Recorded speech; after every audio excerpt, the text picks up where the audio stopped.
দিন সপ্তাহ পেরিয়ে এখন ২ মাসের দোরগোড়ায় ২০ দলীয় জোটের অবরোধ, সেই সাথে মুহুর্মুহু হরতাল। টানা রাজনৈতিক কর্মসূচিতে বিঘ্নিত যাতায়াত, পণ্য আনা নেওয়া আর খেটে খাওয়াদের রুজিরুটি। চোরাগোপ্তা নাশকতার শঙ্কা মাথায় নিয়েই জীবন জীবিকায় নামতে হচ্ছে নগরবাসীকে। গার্মেন্টস ফ্যাক্টরিতে কাজ আসতেছে না, কাজের চাপ কমে গেছে, তারপরে ছুটি দিয়ে দিতেছে, ডিউটি কম হচ্ছে।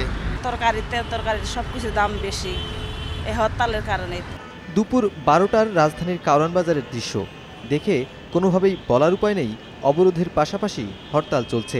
গণপরিবহন ও ব্যক্তিগত গাড়ির চাপ সামাল দিতে হিমশিম অবস্থায় ট্রাফিক পুলিশ। স্বাভাবিক দিনেও যেভাবে গাড়ি থাকে, হরতাল অবরোধ সেই রকমই থাকে, একই অবস্থা। দেখেন না এখন চতুর্দিকে জামের রাস্তাঘাট জাম আছে, ডিউটি করতে আমাদের খুব পরিশ্রম হচ্ছে এখন।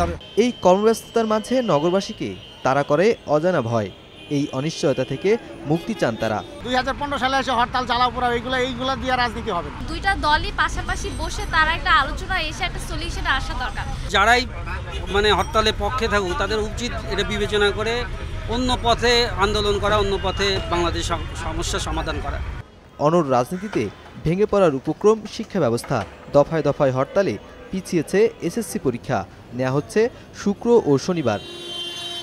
নুরনবী সরকার, যমুনা নিউজ, ঢাকা।